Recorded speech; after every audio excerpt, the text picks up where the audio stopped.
Chapter 16.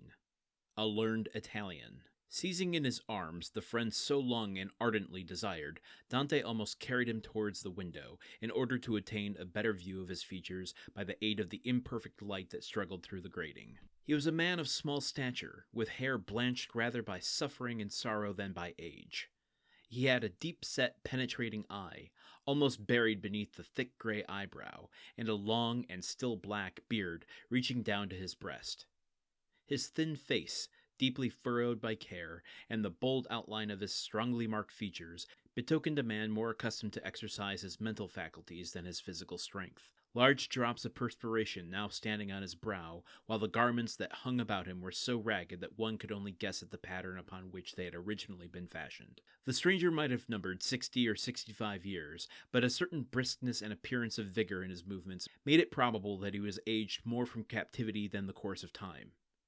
He received the enthusiastic greeting of his young acquaintance with evident pleasure, and as though his chilled affections were rekindled and invigorated by his contact with one so warm and ardent, he thanked him with grateful cordiality for his kindly welcome, although he must at that moment have been suffering bitterly to find another dungeon where he had fondly reckoned on discovering the means of regaining his liberty. "Let us first see," said he, "whether it is possible to remove the traces of my entrance here. Our future tranquillity depends upon our jailers being entirely ignorant of it." Advancing to the opening, he stooped and raised the stone easily in spite of its weight. Then, fitting it into its place, he said, "You removed this stone very carelessly, but I suppose you had no tools to aid you." "Why," said Dante with astonishment, "do you possess any?" Welcome to Chapter 16 of The Count of Monte Cristo. We have prisoner 27 and 34 together, joining forces, same place, same time, same bat channel. Here they are, working together. Still no confirmation that this is the Abbe Faria, but it is, right? We know that, right? We know it, right? Yeah. I don't have too much to comment on so far.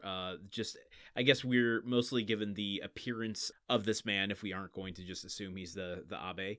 That he looks 60 or 65 years, but maybe that's because captivity has kind of accelerated the visible aging around him.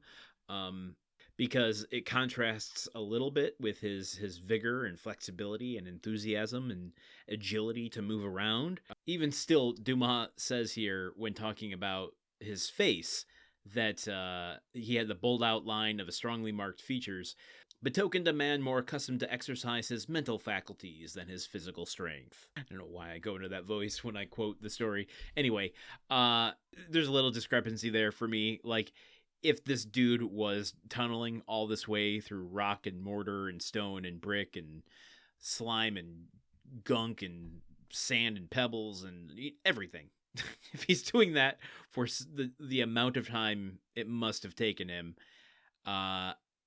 then surely he would be built a little bit. I mean, his physical appearance has to be, like, not jacked, but toned at the very least, unless he is so smart in using his mental faculties that, like, I don't know, an old school Green Lantern villain.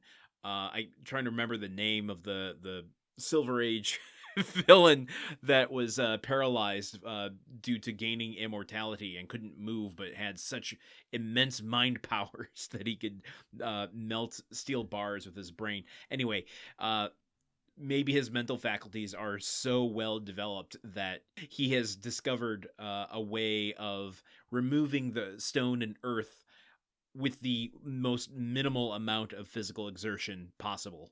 Maybe. Are we going to learn this guy's a superhero in the next couple episodes here? I guess we'll have to wait and find out.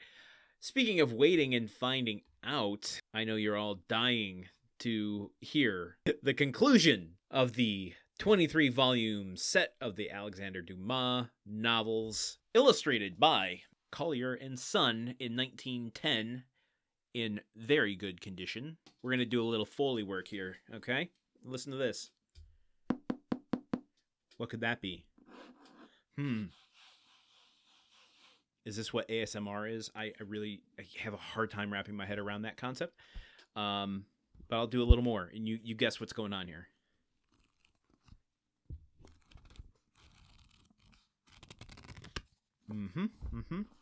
Wait, let me get to this page.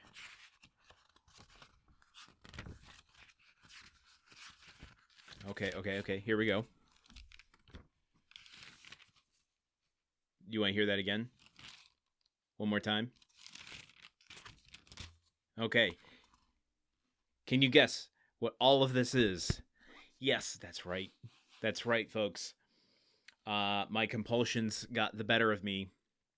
I went and I bought the 23-volume set of Alexander Dumas' romances, hardcover, illustrated, and what you just heard was one of them that I've slid off the shelf of my podcast studio, volume 19, The Memoirs of a Physician. And that was Pages Turning, that was the hardcover, and this here wasn't just a page, not just any page. That is the tissue paper that is protecting the wonderfully illustrated image. This is just such a beautiful set. I do have to check myself to go, okay, well, you have this now, you committed to it, but now we've got so much good stuff to read in addition to the Count of Monte Cristo, as if we need to cram more in here.